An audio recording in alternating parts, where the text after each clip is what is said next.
Sebastian Lee Philipp from Die Wilde Jagd. Yes? Correct.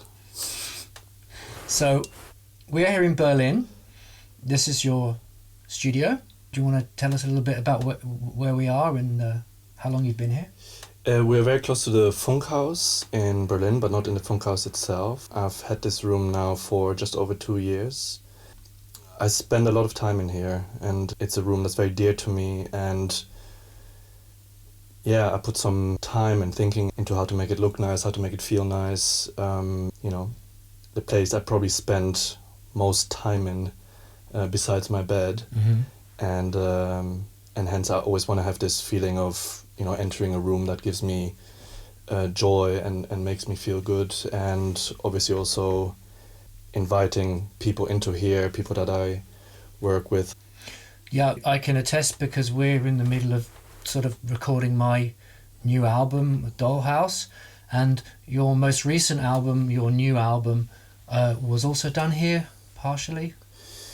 So my most recent album, Lux Tenera, is the collaboration with the Metropole Orchestra from Holland, and that wasn't recorded here because it was recorded at the orchestra's rehearsal and recording room in the, I think, shortly after I received the commission, which was somehow 2 years ago. Ever since I received that call, I really worked on that non-stop for about 6 or 7 months, I think.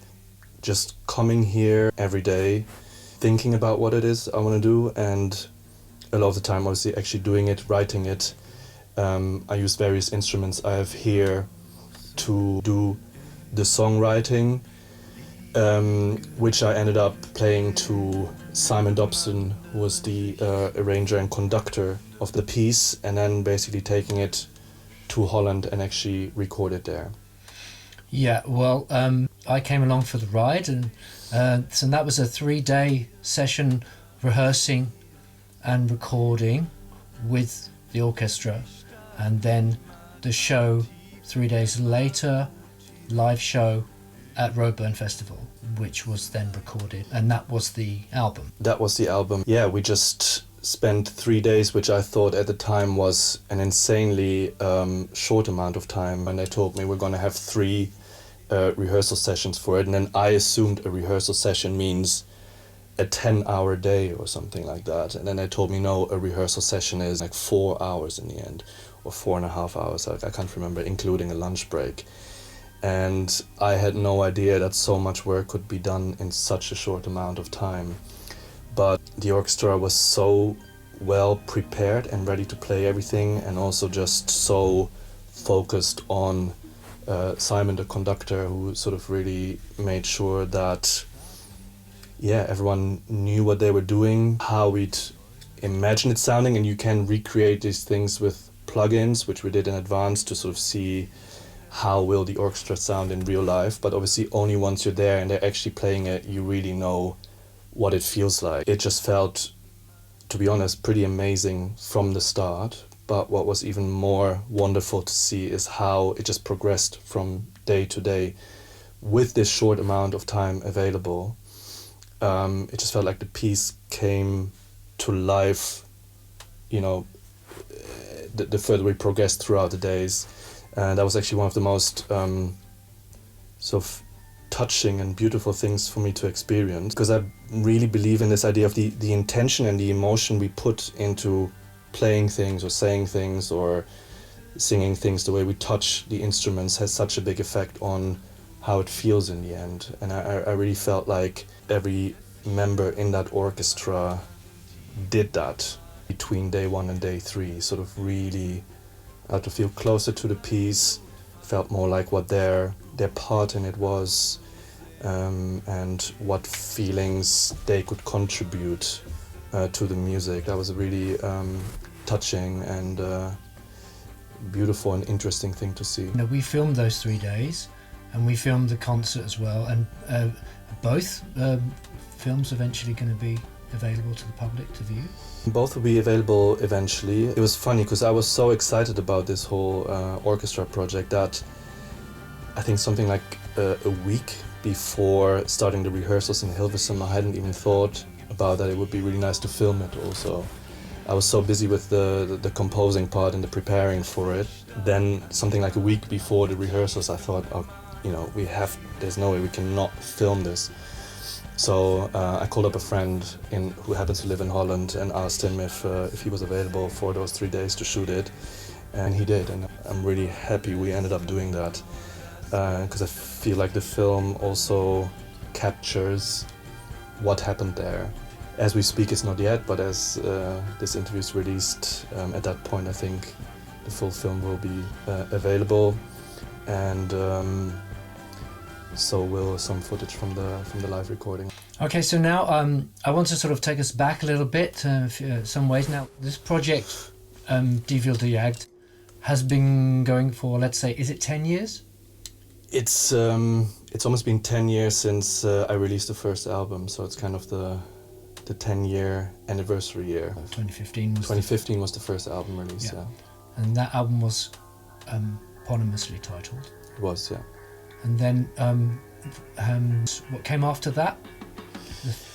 The second album was Urwald Orange, named after the studio I recorded it in at the time. I didn't have this studio at the time. It's a studio in Düsseldorf run by Ralf Beck. I spent so much time in that studio at the time. I feel most of my albums are very connected to one place. For me, the place I actually start working in and finish the album in is usually the same. Just to say, that's why at the time I named the second album after the place it was recorded in also. And that was 2017? That was 2018. 2018. And then there was always pretty much a 2-year distance between albums I released. And then was 2020 was the third album? There was a third album, then we had a weird COVID time. There's a story there too, because this project with the Metropole Orchestra was commissioned by Roadburn Festival, and that's where it was performed, or premiered obviously. Now Roadburn Festival had also given me a really beautiful opportunity during the Corona time, which was the first commission piece I wrote for them called Atem. So that would have been, was it 2021, I think? It was really nice because when there was not much happening and not much to do, they really gave me this opportunity. Yeah. So during that Corona time, I actually felt really inspired and had so much fun working on this piece Atem, for which I worked with these organ pipes that I managed to find, explored. So the concept of breath and some other things I was into at the time. And was that streamed live at the time? That was streamed live at the time without audience in the room, so that was a special version of Roadburn Festival, Roadburn Redux. Yeah, there was this basically strong connection with Roadburn, who now have twice given me these amazing opportunities to do something out of the ordinary, I guess, with the pieces they commissioned me with. And then Orfeo followed. That was the fourth album. That would have been 2023, I think. Okay. Again, I can't really remember, but yeah, I think that was 20. So there's five albums then in 10 years? I think so. Now I'm going to take it back even further, because we've known each other for more than 20 years, I think, from the London electro scene. We had another project, which was that? Noblesse Oblige, yeah. And that was a 10-year? I appear to have 2 and 10-year cycles that I work in. Yeah, something like that. So how many albums was that? 4, I think. Okay. Yeah. That was with Valerie Renee. And yes, I remember meeting you before then, before Noblesse, but it must have been around 2002. You had like a solo electro project back then as well. Yeah, and a club night called Caligula, and I wonder whether you came to that, or I think I saw you perform at some point. I think Madame Jojo's in Soho. Yeah, that's when we met, I think. And we had a lot of, like, a couple of friends in common, I think. Yeah, so and I think you came to my club, The System, as well at some point. Fast forward to now, and we're still friends, and we're collaborating. You've mixed the last 3 albums of mine, and now we're actually working fully on the production of of my new album, Dollhouse 2. Our friendship is more than 20 years. It's also a musical interlocking partnership that has had different types of connections over the years? I feel like we've sort of come in and out of each other's lives. I remember there were some breaks, and then I moved to Berlin, then you followed after. There were times we didn't see each other, but I feel like we see each other more now than we ever have. Our connection has evolved over the past 20 years or so. Long may it continue. Sebastian Lee Philipp, thank you very much. Thank you for having me.